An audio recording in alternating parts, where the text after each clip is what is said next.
Monkey Marketing Podcast. Another episode, another great guest. And today we're going to talk about go-to-market strategies for software security vendors. An interesting topic, an industry that we don't talk about that much. And my guest today is Jonny Kenyon, Head of Marketing and AppCheck Limited, podcast host and marketing Dribble podcast. Jonny, welcome to the show. Hi, yeah, thanks so much for having me on. Nice to meet you as well, face to face, finally. Yeah, finally. I mean, usually, I don't know if people know that, but we all get introduced between each other on LinkedIn, on Twitter, get into discussions, and then not every once in a while, I try to have this more often. We end up in, getting to know each other much better while discussing and recording an episode and actually giving value to the audience. Mm-hmm. I guess you do the same with the podcast. Oh yeah, 100%. Like you kind of get chatting to people online, and a lot of our guests do come organically just from people I'm kind of seeing on my feed. I'm enjoying the kind of things they're putting out there, and it's like, do you know what? I think I'd like a deeper conversation about this. It's an interesting topic. Let's get into it. So yeah, very similar, I think. Yeah, same here. I mean, it became a way if you want to get in-depth knowledge or insights about something. Sure, you can go and find research documents and those kind of stuff. Usually blogs are not, the kind of material that gives you the brand new knowledge and insights that you have, but podcasts are the gold mine for those kind of things. Oh, 100%. Yeah. Like, for instance, last year I was having a real big focus on SEO. So you'll probably notice a few of our episodes are all centered around SEO. And it's just great to have actual experts and people who are actively out there in the field doing stuff and just be able to pick their brains and ask the questions that you want. You can't do that in a blog post. It's just set headers that you have to read through, and Google doesn't always give you the answers you want. So it's so beneficial for that. Yeah, I mean, talking about SEO, it's always interesting, especially now in B2B, when, some people are saying, fuck SEO, we shouldn't do that. There are changes in Google. Others are saying, yes, it still works. And I mean, everything still works, right? Mm-hmm. It's just depending on which niche you are, how are you sort of in a known category, or you're creating the subcategory, or you're doing something to position yourself in a different way. But, I remember in 2011, when I started, it was, the SEO was the only thing that I didn't know coming into the agency, right? Mm-hmm. I knew social and those kind of things, but then the only task that I get, read the article fully until the end and add a meaningful comment. That was link building back in 2011. Yeah. Right. And, and they were great articles. Yeah, and it's just changed so much, like, already. I mean, when people first started out in SEO, you could just keyword stuff. You can't do that now. And, there's constant algorithm updates you got to keep on top of. And what was really interesting with one of my guests is they talked about how younger audiences are just using TikTok for search. They're not even using Google. They just want to straight see a video. Yeah. And I saw someone the other day, they went to Barcelona, I think it was, and they just searched, restaurants in Barcelona. I did that on Google Maps, and then read some reviews, but they just did it straight onto TikTok. And it was just, here's 5 restaurants, here's some videos of the food. And I think there's definitely a shift coming. And that's before we talk about AI and the way that sort of Google and Bing are going to present their search data. I think there is a shift, but I think for now, I don't know. It's tricky. I need some more guests on this. Yeah, definitely. I mean, I had the guest a few episodes ago, Alexander Ashkovich, who is an expert for YouTube SEO. So like mm-hmm. YouTube is upcoming, and with AI and Google, it's still not happening, but it's going towards that way, becoming just a chat, which give you the right answers. YouTube becomes something that you can use to leverage the search in a different way. And then, not everybody can create entertaining and educative videos on YouTube. That's then another challenge, especially, in your industry, when you're in security, then in IT, a lot of introverts, a lot of stuff you cannot talk about. And people, we have a lot of experts, like people know their stuff in our industry, and it's very, you can get so specific, like, I don't know, like talking about certain vulnerabilities, and we'll kind of get into what I do, but hang on, I've kind of gone off. I assume you're able to edit bits and bobs. Okay, let me try that one again. No worry, man. We are live streaming this, so everybody is listening. Oh, no way. But we'll edit it when we upload it as an episode, so worry Yeah. not. No, fine. It takes me, even with my own podcast, it takes me a minute to get in, but luckily I'm able to just edit it out myself. So yeah, Rob as well, my co-host, a nightmare. I have to edit loads of his bits. But yeah, no, just back to that point. There's just so many. You kind of got to be careful what you say, because yes, everyone's really introverted, but there's a lot of like keyboard warriors, I want to say, within the security, and they will call you out on things. If you make a mistake, you will get called out. So luckily we've got some really good experts at our end, and people really enjoy the kind of content we're putting out there. But yeah, you're right. It's just finding the time, because our technical department's so busy. So trying to get them to come and be like, oh, can you make a little video for YouTube? They don't want to know. And two, it's like you can't do that kind of stuff yourself, because you've got to get the correct information out there. Yeah, and I can imagine. I mean, technical SEO people, they're fully introverts, like most of the time. And like I have one of the best here in Novi Sad from Australia. He moved here. He works with his wife, work with Samsung, with some huge companies. And like, if I'm not asking him anything, he's not saying anything to me. Right. So, when he has something to say, he will say it, and it will be something worth saying. But, you It's gotta just extract those things from them. Like getting blood from a stone. I use that a lot. Like, it's really difficult. They have incredible things to say, and they're so smart, but it's just getting that information out. And that applies to our customers too. Like, I really struggle. I'm sure we'll go into more detail on this, but just because security is a touchy subject, cybersecurity, people don't really want to admit it or be public about it. So trying to get case studies or anything out of customers is really hard. And even just trying to communicate. I mean, don't get me wrong, we've got some very extroverted customers, and I love having chats with those. But yeah, there's a big camp of introverts, I think, in the industry that I'm working in. Yeah, exactly. Why don't we start with you telling us a little bit more about AppCheck and what you guys actually do, to have a little bit more of a context. Yeah, so the official line is we are a complete enterprise security testing solution, which provides up-to-the-minute vulnerability coverage for your entire estate. So that's web apps, APIs, infrastructure. That'll mean a lot to a technical audience, but to probably the marketing audience that's listening, not very much. So it's more, we find vulnerabilities, which in essence is a way that a company could be hacked. And we alert you to those so you can fix them, find them and fix them basically before the hackers do. That's kind of in layman's terms.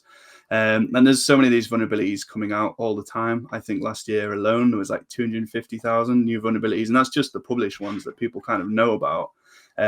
So we try and provide, as we say, this like up to the minute coverage, so you can just patch it or fix it before you can get hacked, because that can lead to obviously very bad things, especially with the introduction of, the GDPR fines. And even before that, it's like, the consumer trust. If you lose a lot of customer data, there's a lot of implications to being hacked. So yeah, that's what we do, basically help you avoid that. Yeah, I mean, it's an important subject and important, work you're doing in that area, especially, in the times when like every company is becoming digital in a way, right? And in that way, becoming a vulnerable one for, the hack attacks and all those other things.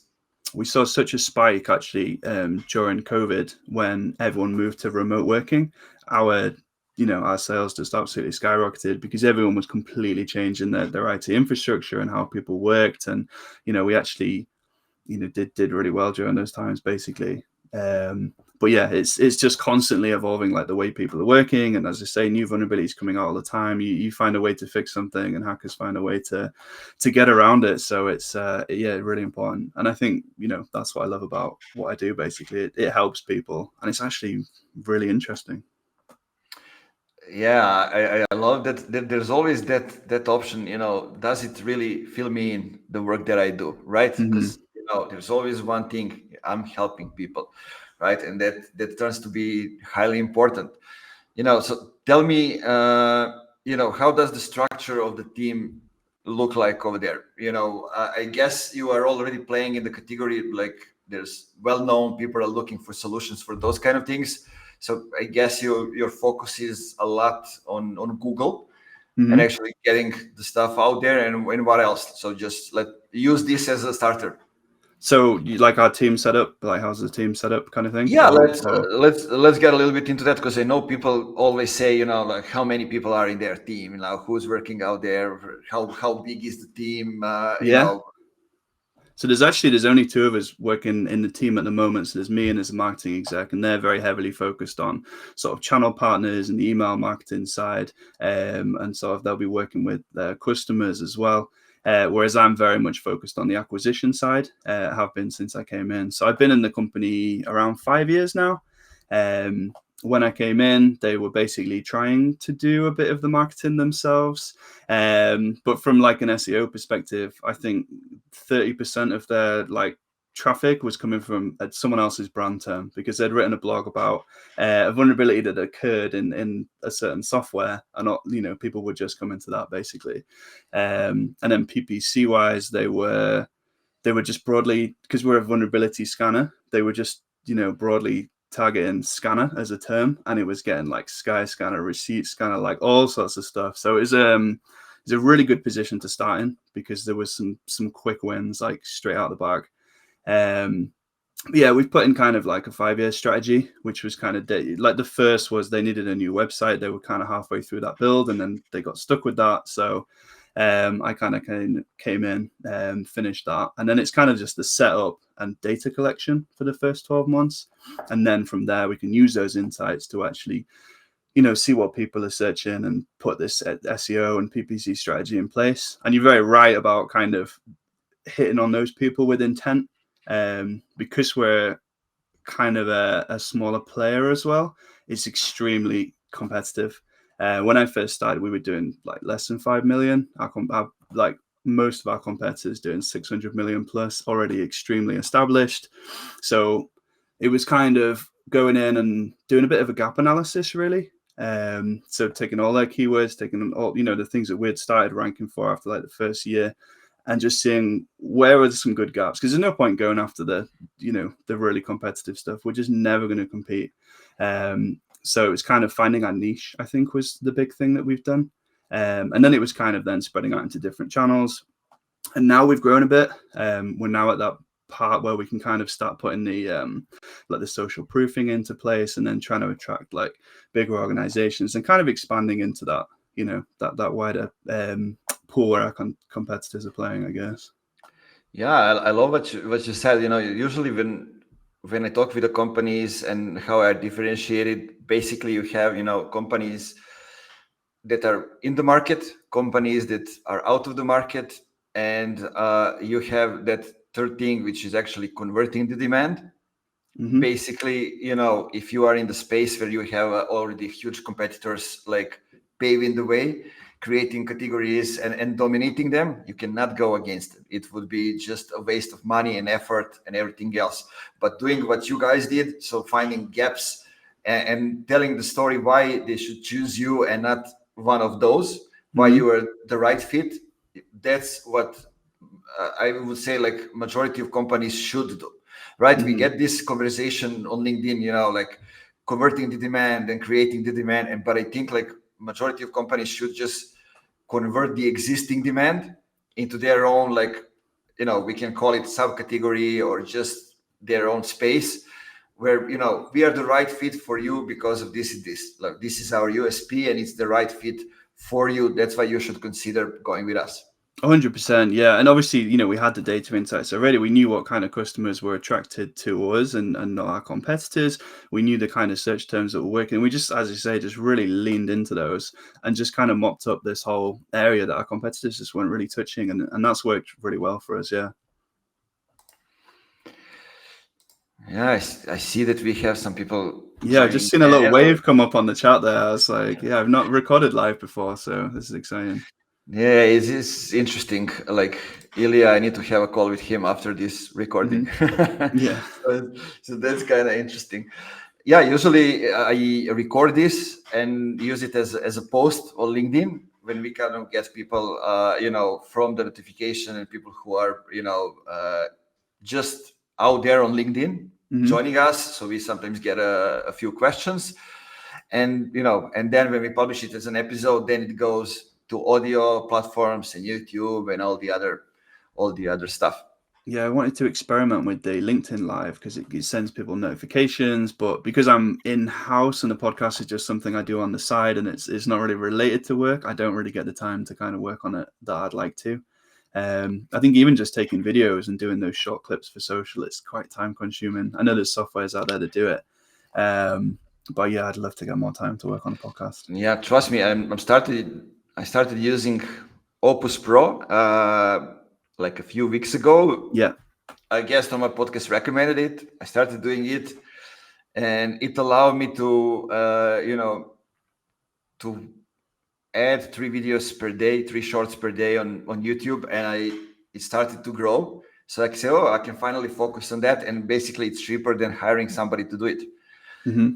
A lot cheaper, and the quality is great actually, at least for the first 5 that it gives you, because it chooses the clips with a hook, and those basically it emphasizes the right words, especially if it's in English, because it recognizes everything. Mm-hmm.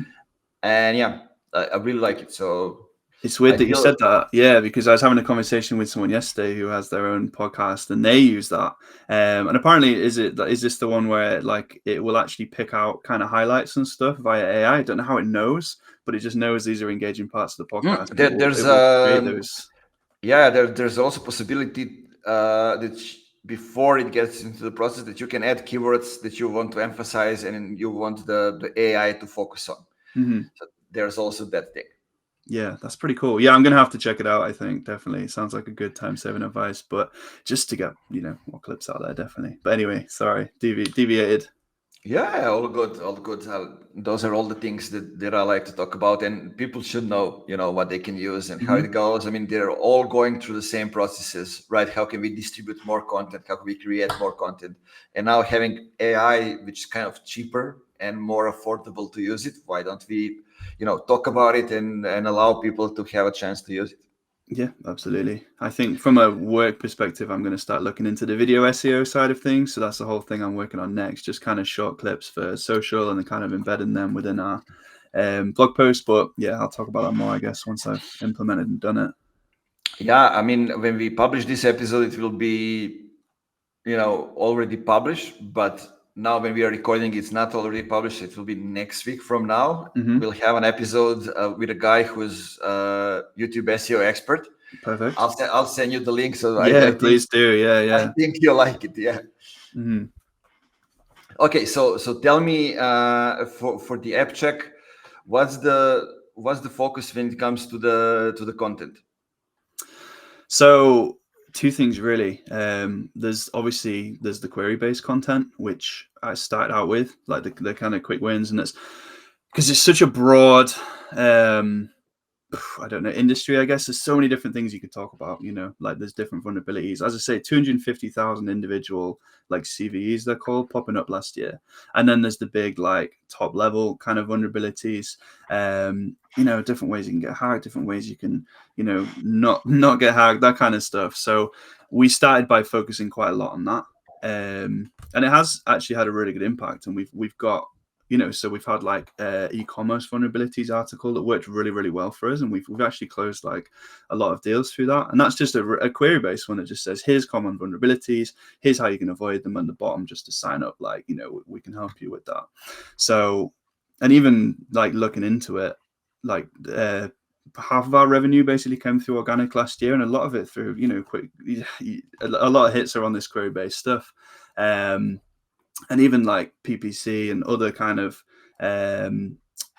places where people are converting, like organic is still present in probably 25% of that as well. So that's been like a really important channel to us. And I think those answering people's questions and kind of showing that we know what we're talking about, and obviously being helpful, people are then coming back later down that funnel when they're ready to buy, and they're remembering us and coming back through that.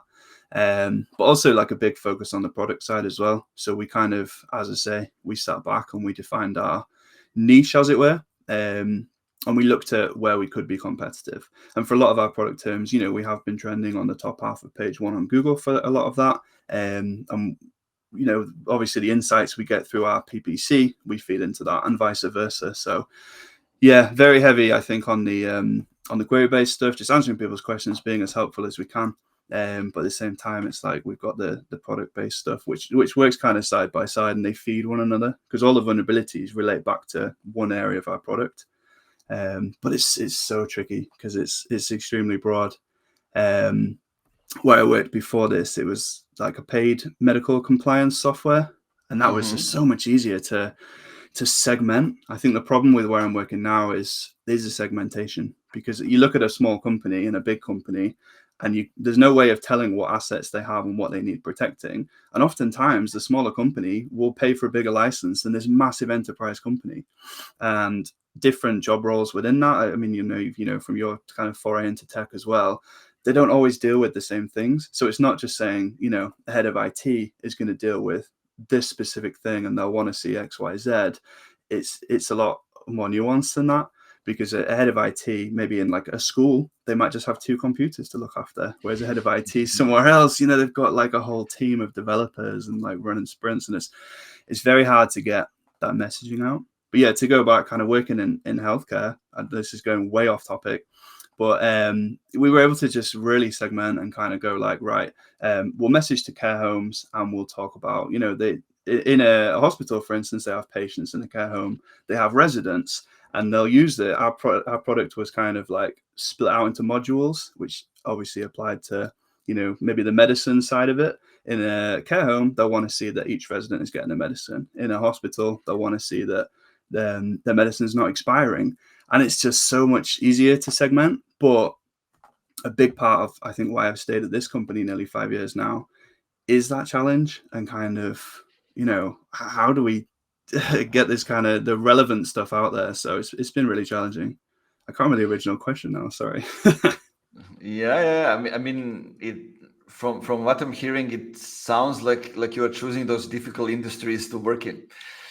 Yeah. Never anything sexy. And then before that, there was a big stint in e-commerce where I worked for, and we sold like spare parts for your home. But our biggest biggest customers were like 70+ males, and it was like buying toaster elements. Like if my toaster broke, I'd probably just throw it in the bin, you know. And these people are like fixing their toasters, and I never marketed anything sexy, but I enjoy the challenge, I think, with that, trying to kind of get the relevant message out there when it's not an easy topic to talk about, really. So yeah, you reminded me, and you said one important thing. I think people forget about it, like when you sell things into the security area and those kind of things, you have a lot of different companies that you actually sell to. So you have public companies, you have educational like school, and even they are different, right? You have universities, you have high schools, you have primary schools,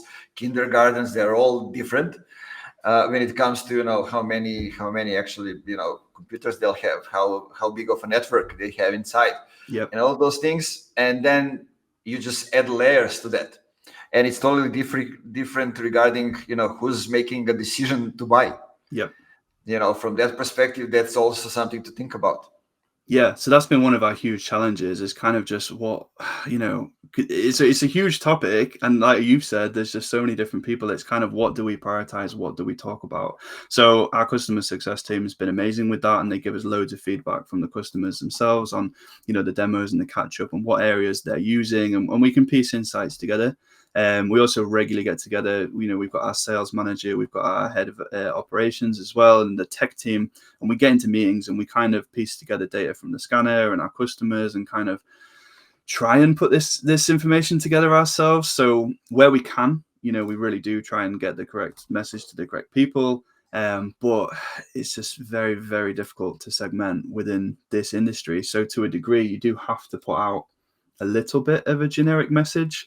So there's just lots of testing around kind of what resonates, what hits, and then kind of try and tailor it to that. But it's extremely challenging, but a challenge I enjoy, definitely. Yeah, I wanted to ask you something, but I think you actually answer it. You know, because I wanted you to tell us, how did you actually, you know, refine the message? How did you actually find the gaps when you can come in? Did you talk to the customers? Did you do your research the other way? Because I think, you know, a lot of people have especially younger generations, have this hesitation when it comes to talking to the customers. Where do they go to dig in the research, the insights and those kind of things, which is actually, essential to build the right foundation to actually do the good work. 100%. Yeah, as I say, part of the puzzle you've already got in your existing customers, and where I can, I try and talk to them. But as I say, a lot of people are quite cagey about talking about security, and I guess kind of their like you say, the networks, etc. But the customer success team, as I say, they have these account reviews with them, and they get a lot of really good insights for that, which they collect, and we get together and we discuss them. And obviously, the sales team, they're constantly on the phone and they're pitching, and they're getting a lot of rejections. And for me, it's really interesting. Why are people saying no? Is a big one. It's like, how can we overcome that? And then on the website, we can kind of say, look, we do X, Y, Z, and it's kind of already stopped. What's the word? I can't remember the word now. Already stopped their I don't know, rejection, but basically it's already saying, look, we do this. I know this is a big problem for you. It's one thing we're prioritize. Of course, looking at competitors as well. We look on sort of review platforms, and we look at the negative reviews and see, why do people not like them. We talk to our existing customers if they've used competitors before and say, like, what were the pain points with them? What were the pain points with us? So it's not just the good stuff, it's kind of the bad stuff as well. And then with a lot of our competitors, it's saying, oh, actually, we're quite small and agile. We can adapt to this, and we can put this into place, and then we can talk about it and just say, well, we do X, Y, Z. I know this is a massive headache that you have. And we do target specific, we've got tools we can see who's using certain software, so we can do specific targeting like that and just say, are you having this headache? Probably yes, you are. We do X, Y, Z, and it's really good to sit back and do these insights. And I think a lot of people maybe will just try and come up with these things on their own, but there's so many. And even we look at third-party reports they're putting out there on IT buying behavior, and obviously there's reports on like which vulnerabilities people are getting, and we just take all these insights and kind of get together in a room, and we just kind of hash it out and put a little bit of our own thoughts in there as well, because the founders are very active with this. They are IT people, and they kind of built the software, and they have these same problems and headaches. So it's taking all these insights with a tiny bit, because you got to try new and original stuff. And yeah, that's basically how it comes about, really. Yeah, I mean, I love those insights and nuances that you mentioned, because it's about that, going out there, talking to the customers, but also listening to yourself and, what do you know? Because usually I say to the people, if you're building something new or you have the certain insights that, that has taken you to the way that you actually build the product or the service, whatever it is that you are offering, then you might have to consider the thing that you know more than your customers, for some of the things. And, you can do the survey, you can ask them, but if they don't know that something exists, they cannot give you the answer that you want to hear, right? So they will give you the answer based on what they know. And if you are not providing the solution to that problem, then they will be pissed off at you. Yeah, because you asked them the question in the first way, right? Yeah. We did think about getting like a customer forum where people can kind of go on and talk to other customers, but we kind of quickly swept that one under the rug, I think, just because it's a complex piece of software. They would probably start highlighting things that other customers hadn't noticed, etc. We get good insights from that. But yeah, I think you're completely right there. Yeah. I mean, you got to do what you can, because it's not like an industry where you can go and just invite somebody to the podcast, right? Yeah. They cannot talk about these things. This is like, serious vulnerabilities companies have, and those that you give them solution for, and you wouldn't go out just on any podcast and talk about it. Of course, yeah. Yeah, people can be really cagey, and obviously like getting those insights out of them. Even when you're getting them, they might, like you've said, be telling you half the story. So yeah, it's definitely worth kind of putting a bit of your own flavor in. And you can quickly test these things through PPC, or you can try it, on LinkedIn ads or something. If you've got an idea, I always just say, give it a go, throw it and just see if it sticks. And, sometimes it does, and it works really well, and you end up with another route to market there. Sometimes it doesn't. And you've tried it at least, and you can put that to bed. I love that. I usually, what I do, and I had this conversation, I think, with Trevor Logino about it. Test things out. Usually company don't want to test things out. I mean, when you work in-house, usually you have more room to do that. Otherwise, if you're just an outsourced agency or somebody else, it's much harder to get companies that we are ready to go and start the campaign now, right? And then you say, are you certain that this is the right way to go? Can we maybe have a couple of different variables of the USP, maybe go out, push just Facebook and Instagram ads. It doesn't have to be even Google. Let it go for 2 weeks and see which has the biggest conversion. And that one that has like the conversion bigger than 3.9 or something like that, that's the one, right? And then we are not going blind. We actually getting in there with at least some kind of data is better than going in and putting a lot of money right away. Yeah, 100%. And I'm quite lucky in that I'm given quite a lot of autonomy. And as I say, the founders are very active and they're very open to trying new things. As I say, marketing was a new function when I came in, so they've very much just let me kind of guide the strategy. And where I've asked for stuff, 9 times out of 10, they've said, yeah, go ahead, try it and see what happens. It doesn't always work, but it's just good to, as I say, at least it shuts down that avenue. Or you can try it again in a year and see again. So yeah, definitely worth, I think, testing, especially when you're not able to gain the insights that other industries perhaps can. Then it's crucial. Yeah, it's great, and I like what I'm hearing. That you get the autonomy to try out things and to go out with them. One more thing that I have, it's a difficult industry, and there are certain things that you cannot say. There are certain things that is certain yes when it comes to saying.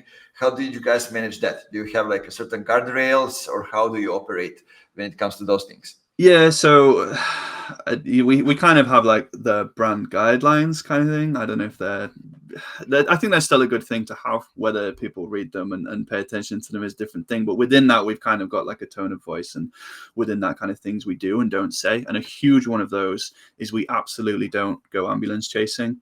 So when people are getting hacked or when there's vulnerabilities occurring, we're not kind of jumping all over that and saying like, oh no, like, this company got hacked. You could get hacked. I think that would massively rub up people the wrong way. And I've seen competitors doing it, and it does. And people are in those comments and they are not liking that approach. So there's definitely certain no-nos. In terms of kind of, how we talk, I think we just want to help people, really. We're a friendly company and we're putting a lot of helpful information out there. And we do really, really know our stuff. And I think I want that knowledge to come across, and I want the friendliness of the company to come across, that when you do come on board as a customer, you'll get the access to this knowledge, and we're also going to treat you quite nice. Like a lot of our, huge competitors, they lose that, I think, and from what we read in the feedback, a lot of customers get frustrated because it's really hard to get through to people, or they have a problem. It just never gets looked at. Whereas we're agile enough to be able to just look at a specific problem for a customer and be like, do you know what? We'll develop that for you. We'll do this. We'll create a new API, or we'll do something for you. And I really want that to come across in our messaging. So it's just, not ambulance chasing is the main one, and just trying to get the ethos of the company across, because that's, at the end of the day, that's one of the unique things you have is your kind of company ethos and the way the company works. And we're lucky that our company is just a genuinely nice company with lots of great people, and we want to get that across. So love it, guys. Now is the time to rewind a little bit and go to the point when Jonny says we really know our stuff. Yeah, maybe not me, but the rest of the company, they're very knowledgeable. Yeah, I mean, one of the things that I keep repeating is we are living in a day and age when there are a lot of similar companies. In every software, digital, whatever it is, there are a lot of similar companies with similar messages. But the way we treat our customers, the way we help them during their buyer's journey, that becomes the differentiator, right? Yeah. And if you know your stuff and you are approachable, it gives you a lot of credit from the customer's perspective. Yeah, 100%. And I think a huge thing of that, because one of my overarching goals is to kind of look to get more enterprise customers and obviously increase our sort of average order value. And obviously, if we can acquire higher, we can spend all that.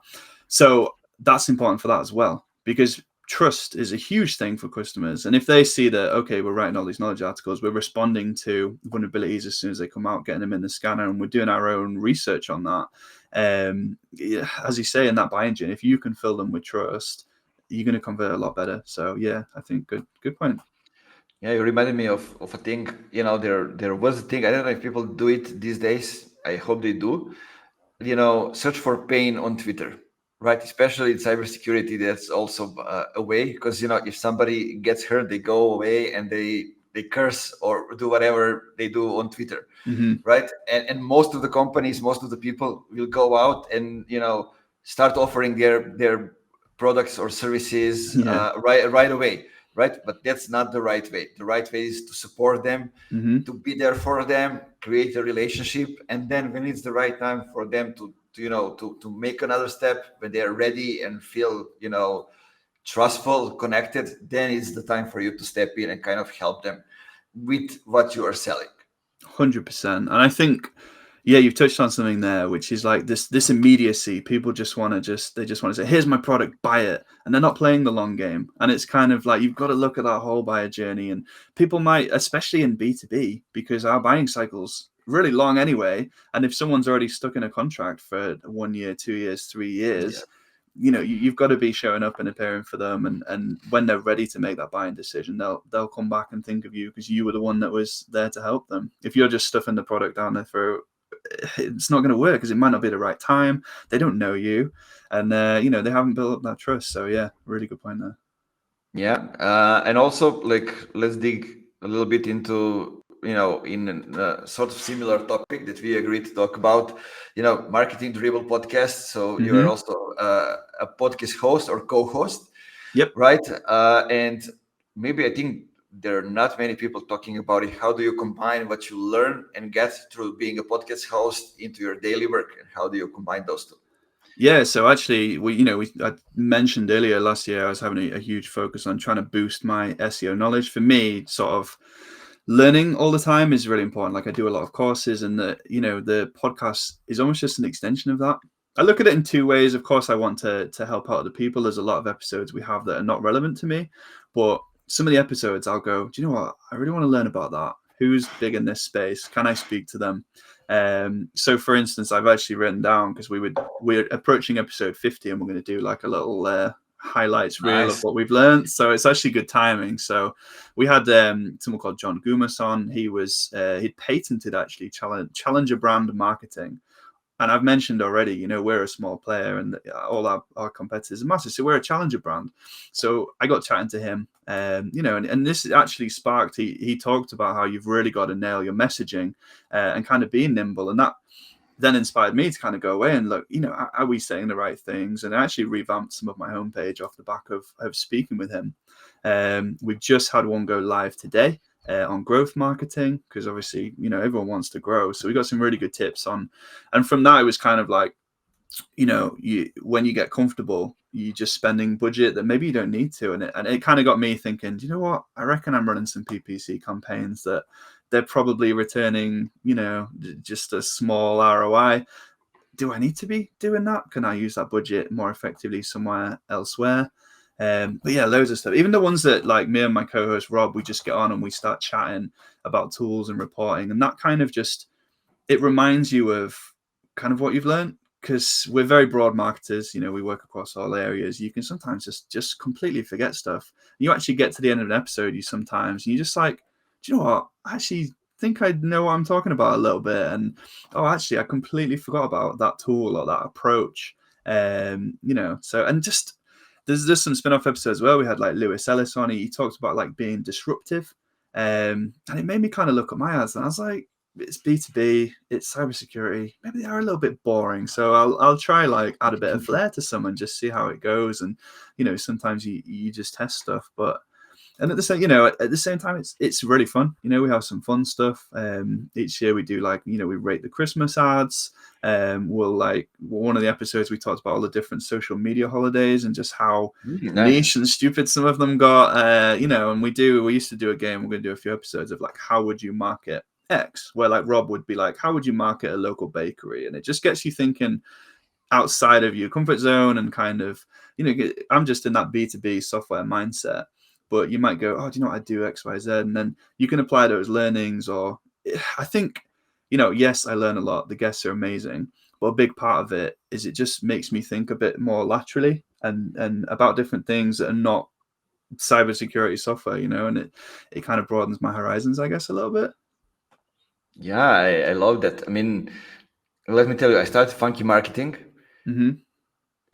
Seeing a shift happening from lead gen to demand gen, people talking about it and changing the way we buy and those kind of things. But I didn't know if I can actually do it. Do I have the right experience? Do I know how to do it? So I invited 10, 15 people that I know in that space and asked them, how did they get to the point when they are in their career, right? Those were the first 10 episodes. And when I saw, okay, so there's somebody that grew up in the forest outside Portland, Oregon. There's somebody who has this. All of them have different experience, but not many of them have the experience that I have. So okay, I can actually talk about these things, right? And then after 10, 15 episodes, I started discussing things with them on the same level. And then they saw, level of knowledge that I have, and basically it opens up the US market for me. In that way, and it's very difficult to get to the US market anyway, but especially coming from Serbia, nobody knows it's a small country. It's not the same as the UK or some other country, right? So it helped a lot because they can see, you as a host talking certainly how confidently about specific things, using specific examples. Then you have 50 minutes before recording, 50 minutes after, when you get to know them really, and it starts a relationship. If you are wise, then you continue building that relationship. Who knows? Maybe something will happen in the future, maybe not. Maybe people will recommend you, maybe you will recommend them for something else. It's actually been a great tool for building relationships. That's how I look at it. Yeah, there's that whole other aspect to it which we're not even doing. We're sort of not monetizing it, and obviously because we work in house, there's so many benefits to having a podcast. And for us, we just started it, I guess, not for a bit of fun, but just to kind of chat about marketing, because we do that anyway. We just used to call each other up and we'd speak, half an hour on marketing. We just thought, why don't we try to do a podcast and just see how it goes? And yeah, you get so many you just learn so much. And as you say, there's a million other benefits to having a podcast as well. So yeah, really good decision to do that. I'd recommend everyone gives it a go. Yeah, I mean, here's one that might be interesting to you. I know maybe I mentioned it a couple of times, so the listeners maybe know. But I had another podcast with a friend of mine, Marty Sanchez from Spain, when we started our agencies. So two different agencies focus on different things and sharing experiences, right? And we recorded 23, 24 episodes. And you can see the shift in the mindset, how we look at the agency, how we look at ourselves, how we build up those things. And basically, I started using those 20 episodes as a part of the onboarding process. When I hire somebody, I want them to know, to learn, to listen to them, and learn how did my mindset change, and how what we are focusing on as a company changed, right? Because we started as an agency, now we are more of a consultancy with execution. So, a lot of different things, and it helped a lot. People come in, and after listening to those things, they know exactly where they are and what are we focused on.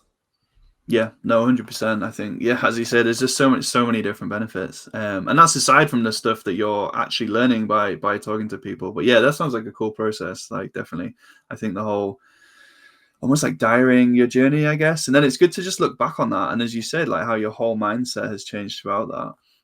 That's the bit I enjoy as well. It's we listen to some of the earlier episodes and it's kind of we've come a long way, and it builds up your confidence, and it's this CPD, continuing professional development, which I do anyway. You do through courses, you read blog posts, but you just can't get into the level of detail or nitty gritty, I guess, when you're actually face to face speaking with someone.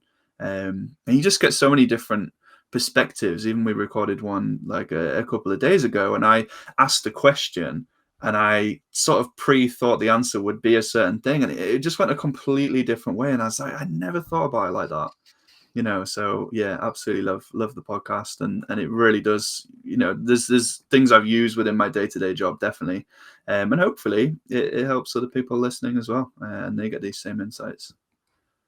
Yeah, I mean, we shared a lot of stuff.